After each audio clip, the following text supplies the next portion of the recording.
Hola, ¿cómo están, grupo? Espero que se encuentren bien en su casa y con salud.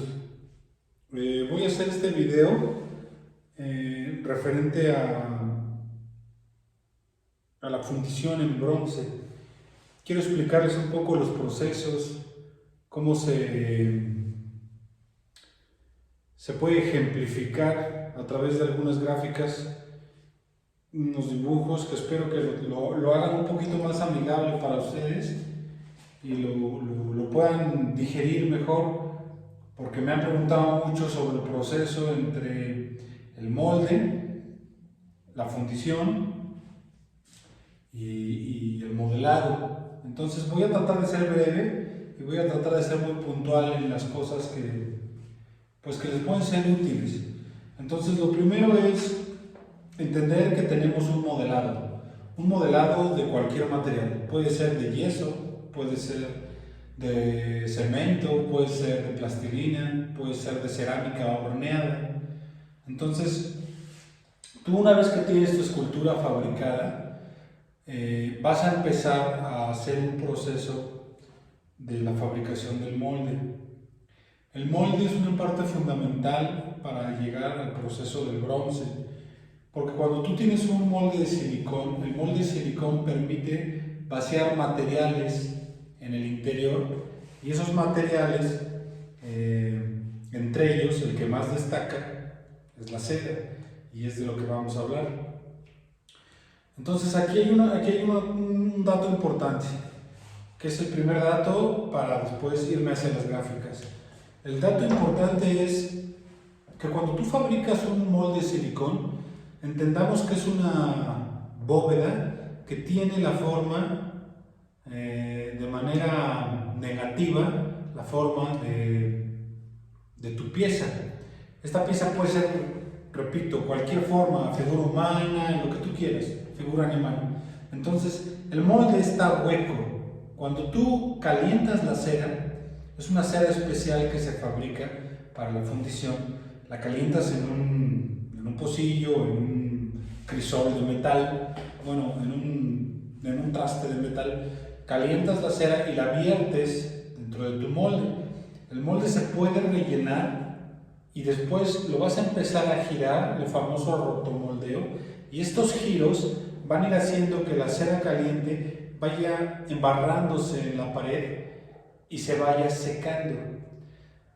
Después de dar 3 o 4 vueltas, lo que puedes hacer es vaciar el corazón, lo que sigue, lo que quedó adentro, drenarlo, y una vez drenado, vas a empezar a notar que queda una especie de cáscara, de pequeña capa homogénea que a través del secado se fue endureciendo, y eso le dio el grosor de la cera que se necesita para hacerla en bronce posteriormente. Eso es muy importante, porque si tu cera es muy gruesa, el bronce va a quedar sumamente pesado y el gasto es 4 o 5 veces mayor. Si la cera es sólida, que tú la rellenaras por completo, la dejaras enfriar varios días, imaginen que haces una vela, eso cuando tú lo pones adentro del molde para la fundición, se hace un efecto donde el bronce jala el material y le llaman que lo rechupa. Significa que se hacen vados dentro de la pieza, porque el material es muy grueso, no alcanza a rellenar el metal. Entonces, para tener claro hasta este punto, fabricaste el molde de silicón, y una vez que fabricaste el molde de silicón, obtienes una cera. La cera, el proceso de rotomoldeo, tienes la cera hueca, que es idéntica a tu pieza, y tú con tus stickers de metal entonces puedes empezar a retocar, o los stickers que tengas, y con el calor de un encendedor o de un mechero o de una vela te auxilias para usar esas paletas y empezar a darle forma a la pieza en el último retoque antes de mandarla a la fundición. Y aquí es donde empieza el proceso. Entonces vamos a poner como ejemplo que esta barra negra que dibujé yo aquí fuera la pieza. Vamos a imaginar que esto, toda la zona negra, es nuestra escultura. Entonces la escultura está modelada en cera, y una vez que la tienes modelada en cera, se fabrican una serie de tuberías que les llaman coladas, que se van a añadir a la cera. Estas coladas están fabricadas de la misma cera. Estas coladas pueden tener varias formas. Por lo general se colocan en formas curvas o rectas. ¿Cuál es el propósito de las coladas? Las coladas son una serie de tuberías que están conectadas una entre otras y tocan varios puntos de la pieza. Esto es muy importante de hacerlo correctamente, porque cuando las coladas tocan la pieza y se quedan pegadas, imagínense una serie de mangueritas con el grosor, hay diversos grosores, por lo general son más o menos del grosor de una varilla. Imagínense esas coladas tocando en diferentes puntos de las áreas de la pieza. Si tú pones una colada en la cera, imagina que hiciste un rostro y le pones una colada en el ojo, pues echas a perder todo el modelado. Es más fácil colocarlo en lugares amplios, donde el modelado sea muy fácil retocarlo. Entonces, por lo general los fundidores las colocan en zonas amplias. Imagínense aquí el antebrazo, es muy fácil retocar esta zona que es recta, ahí colocan una colada. Adelante pueden colocar otra colada. Y así en diferentes puntos del cuerpo van colocando esas coladas, con diferentes formas, como si fueran una especie de tubería, que su propósito es conducir por ahí el bronce. Lo que va a pasar ahí es que cuando tenga el molde de esos huecos, por ahí va a entrar el metal y va a empezar a repartirse de una manera homogénea, a manera de inyección.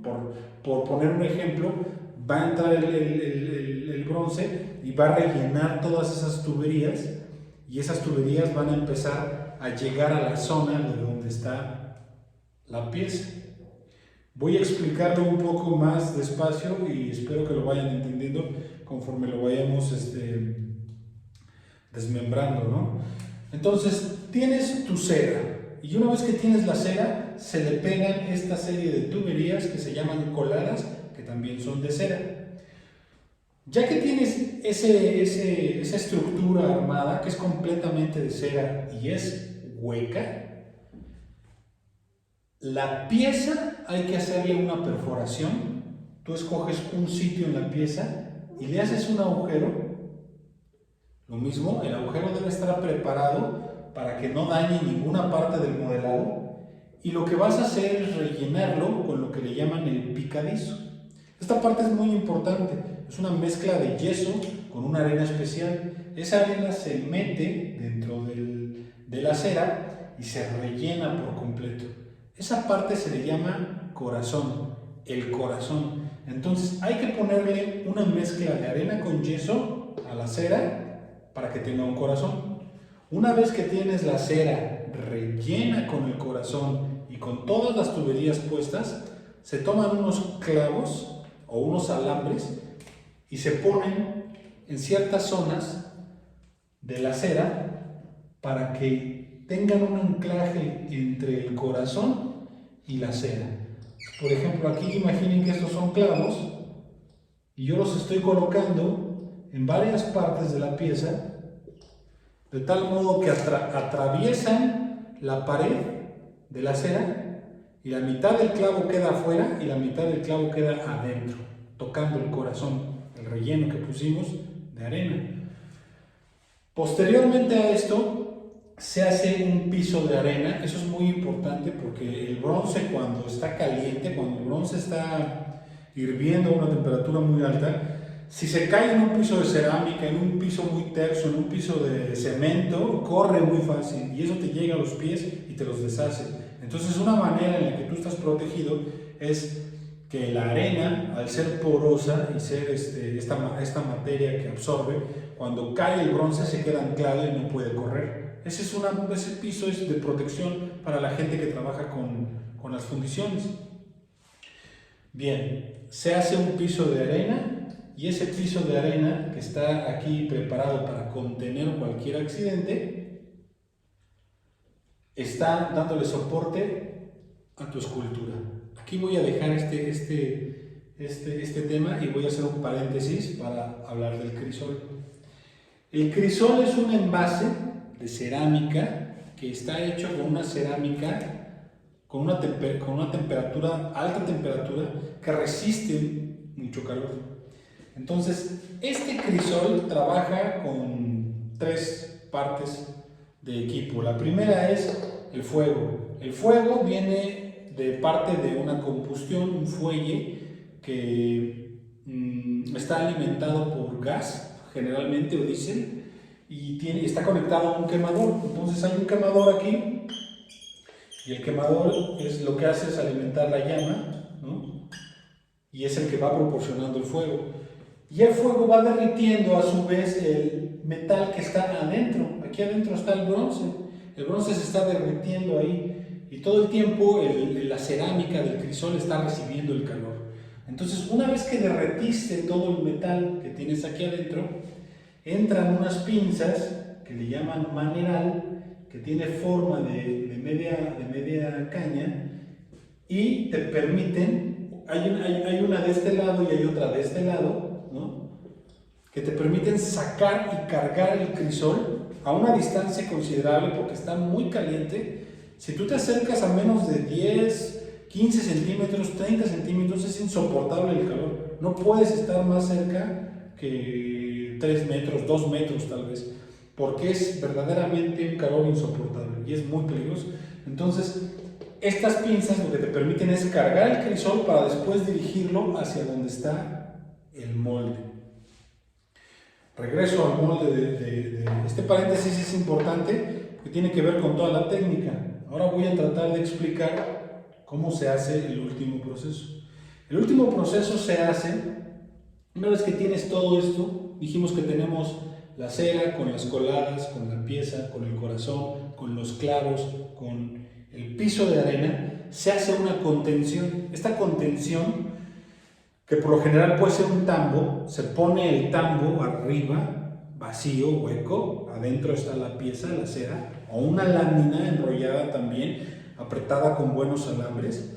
Se pone ese metal y tú ves por dentro la pieza, y luego con una pala y con arena vas rellenando la parte exterior. Entonces, todavía no hablo del interior, estoy hablando de afuera del tambo. Aquí tienes el tambo que está aquí, y ahora lo que vas a hacer es poner un nivel muy alto de arena, más o menos hasta acá.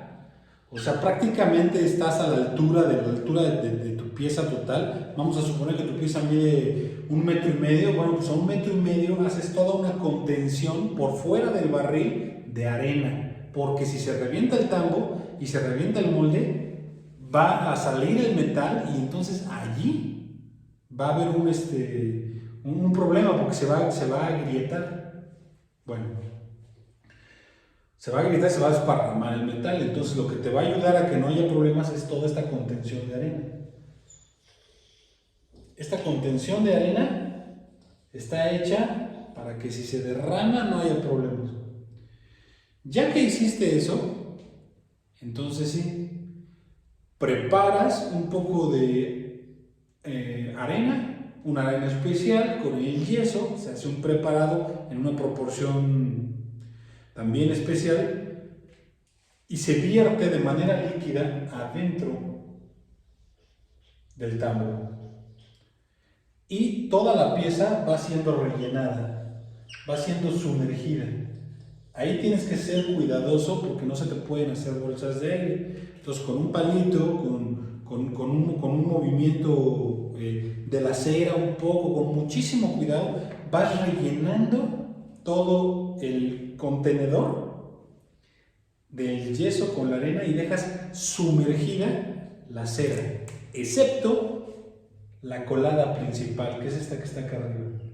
Esta colada va a ser la que determine, que por lo general son 2, les llaman diablitos cuando salen las llamas, aquí.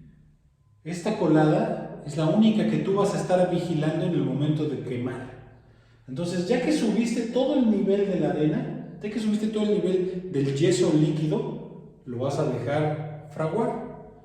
Y entonces cuando esté fraguado, cuando esté duro, cuando esté ya petrificado, allí es donde empieza el proceso de la cera perdida. Voy a intentar explicarlo. Quitas el tambo que te sirvió como molde o la tinaja con la arena, lo desvistes, todavía no echamos el bronce, lo desvistes, tienes el molde de yeso ya fabricado con la arena, con la cera adentro, de tal modo que si tú te fijas por arriba del molde, es una especie de, imagínense una lavadora redonda. Si tú lo ves por arriba, voy a borrar estos. Si tú ves por arriba el pilón, ese molde se llama pilón. Si tú ves se ve así, porque tenía la forma del tambo, y tiene dos puntos de cera, que son las coladas. Estas son las que dejaste hasta arriba. Por lo general tienes que limpiar un poco ahí con una cuña, una tarjeta, para encontrar esos puntos que son del color de tu cera. Estos son del color de la cera. Muy importantes. Estos se ponen ahí, y cuando ves el pilón de la manera lateral, hay uno que dejaste preparado también en la base del molde hasta abajo.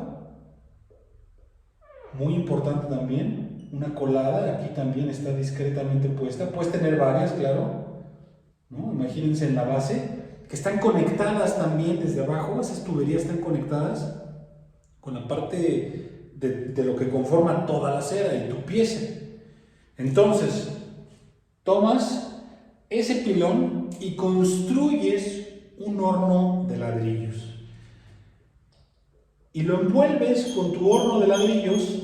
Este horno de ladrillos también tiene una manera de construirlo, porque no se apilan los ladrillos nada más así. Hay que cuatrapearlos, hay que prepararlos, hay que sellarlos, hay que dejar el tiro, hay que dejar el aire primario, hay que dejar la chimenea. Es otro tema, es más, luego hablamos de los hornos construidos, pero vamos a dejarlo en que hay que construir un horno. Ya que construyes el horno, le pones un quemador, o dos o tres, te conectas al fuego, y durante 24 horas el molde de yeso que contiene la cera va a ser horneado para derretir la cera. El proceso de la cera perdida. De allí viene el nombre.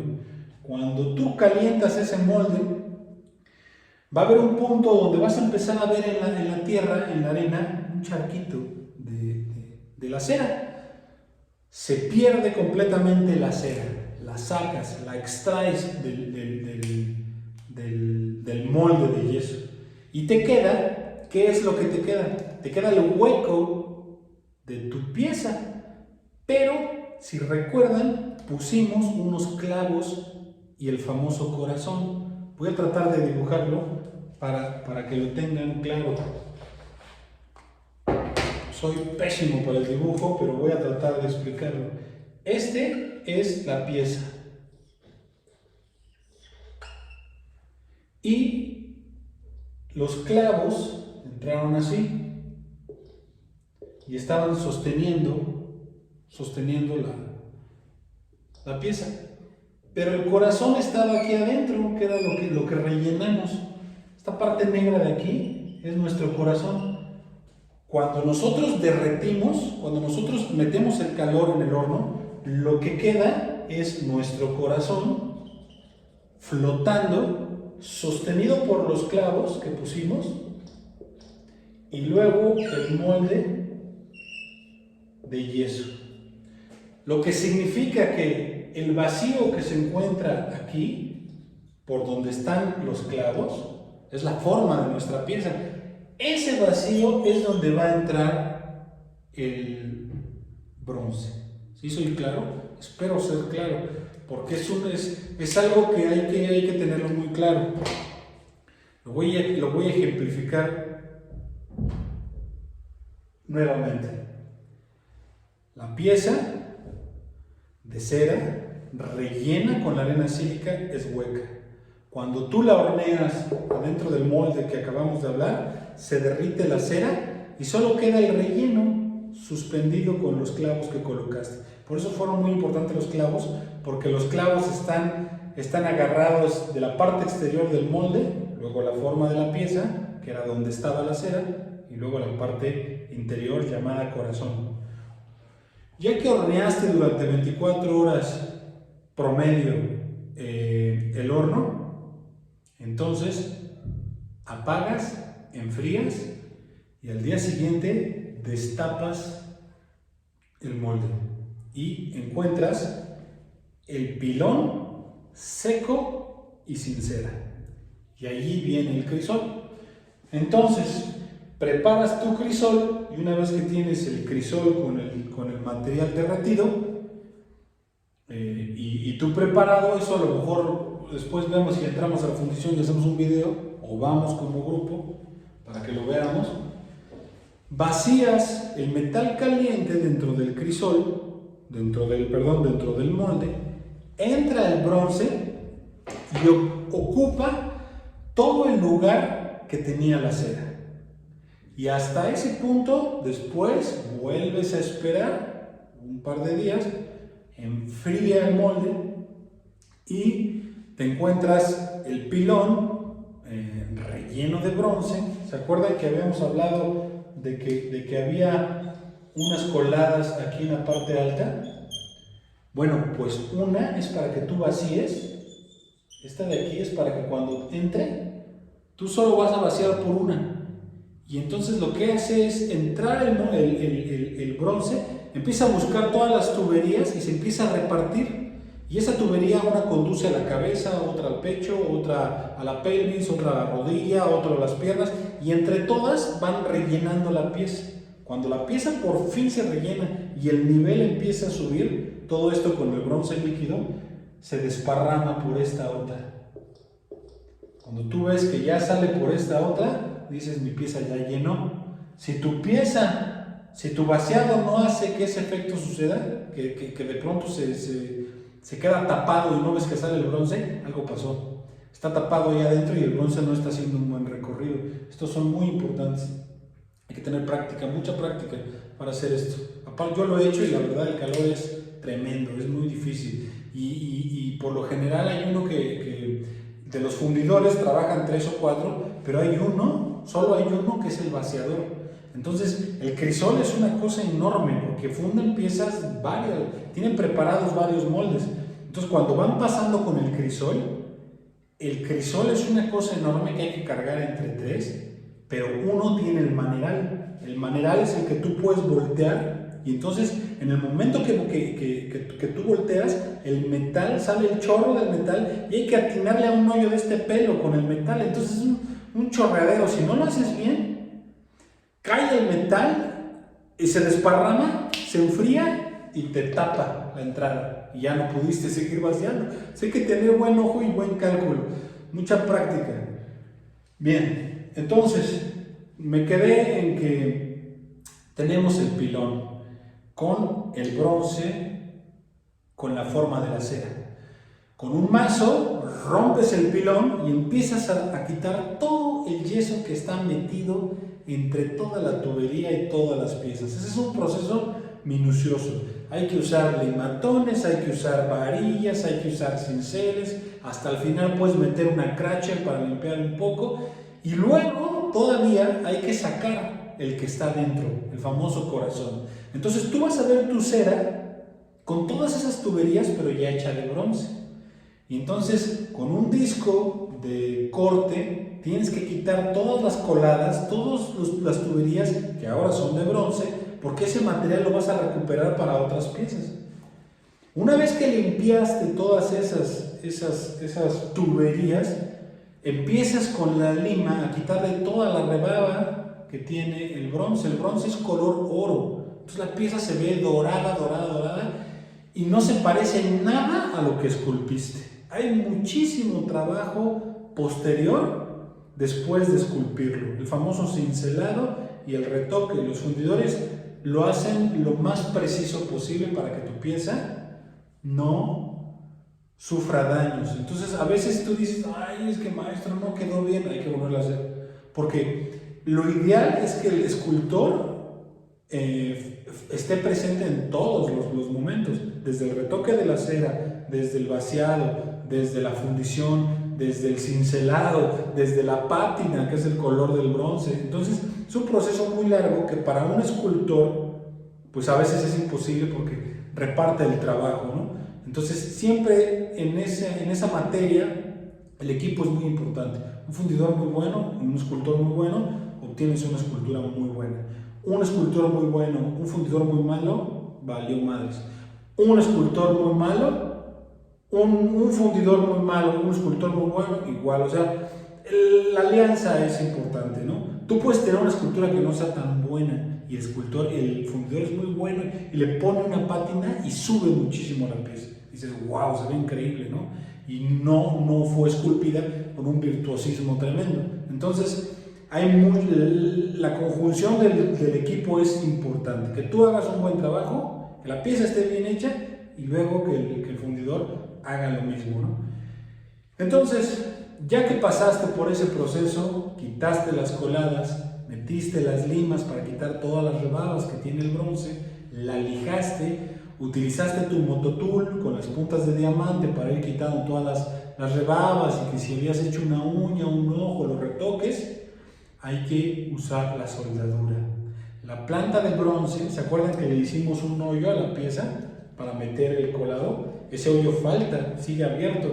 Hay que cerrar. Por ese hoyo vamos a picar con una varilla, sacar el corazón, lo que le llaman el picadizo, y luego con un electrodo, con un alambre de bronce, una planta MIG, que es una planta eléctrica, es una soldadora, hay que empezar a rellenar ese hoyo para taparlo.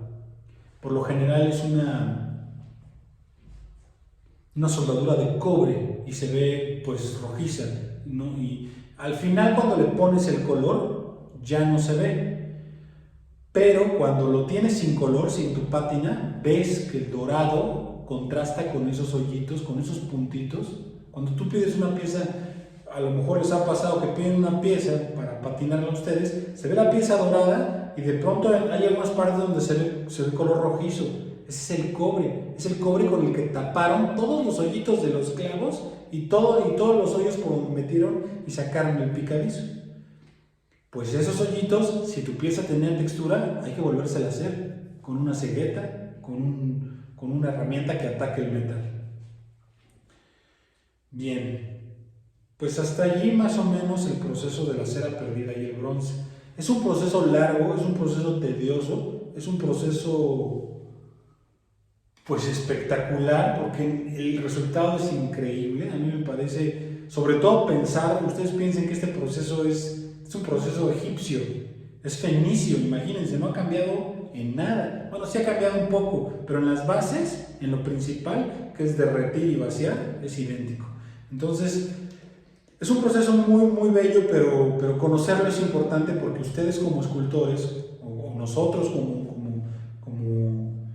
como aprendices de este oficio, pues es importante conocer de qué se trata cada cosa, para que en el momento que nosotros nos enfrentemos a esa circunstancia, tengamos un poco de herramientas para hablar del tema, ¿no? Entonces, como pueden ver, el bronce no se calcula por peso, ¿no? O por complejidad de la pieza. Es un proceso verdaderamente artesanal, es un proceso muy, muy, muy laborioso, muy de escuela, ¿no? Las familias se dedican a hacer ese tipo de empresas y los fundidores tienen una tradición que viene desde sus abuelos. En fin, ¿no? ¿Para qué les hablo? Por eso el costo, por toda esa labor que hay atrás de un buen bronce. El tema es muy amplio, hay muchísima madera, como por ejemplo los tipos de bronces. El silicon bronze es un bronce muchísimo más fino que el bronce de las llaves, pero el bronce de las llaves tiene otras cualidades que no tiene el silicon bronze. y también los moldes, ya no, los pilones, ahora ya no los hacen tan grandes, tan monstruosos. Hay unos nuevos que hacen delgaditos. La industria automotriz hace unos moldes para vaciar metal, delgaditos que te permiten ver la forma de tu escultura siendo molde, y los aplican con pistola. La tecnología ha avanzado y ha mejorado el procedimiento, pero en el fondo es como lo hacían los egipcios. Por último, para que ustedes vayan relacionándose un poco, les voy a dejar de tarea ver el ejemplo, o cuando tengan la oportunidad, de estos dos escultores que son, los conocemos todos y vemos los bronces. Los Marín tienen, sobre todo Javier, tiene una serie de bronces donde le gusta a él mezclar el bronce de cualquier tipo, y eso le da una cualidad plástica a los vaciados, amarillentos, verduzcos, anaranjados. Cuando están recién salidos, esa mezcla de todas las llaves que compran del plomo y de todo lo que sale del desperdicio de las llaves, de la plomería, perdón, todo eso lo recuperan en las tuberías de cobre y lo utilizan como parte de un lenguaje plástico. Entonces, ahí pueden ustedes encontrar bronces que están hechos con una manufactura del escultor y con una manufactura del vaciador. Y luego, si quieren ver bronces de a de veras, que dices, este bronce es perfecto, pues toda la escuela italiana. Los italianos tienen unos bronces bellísimos. No encuentras rastro alguno de soldadura, una minuciosidad impecable. Los escultores tienen una mano muy diestra. Ahí está el de la Medusa, ¿no? Cellini. Entonces, los italianos, hay que echarle un clavado ahí para que ustedes vean la diferencia de los bronces, ¿no? Bueno, pues hasta aquí el video, media hora. Espero que les sea útil. Les mando un abrazo, cuídense mucho y espero vernos pronto en el taller. Bye.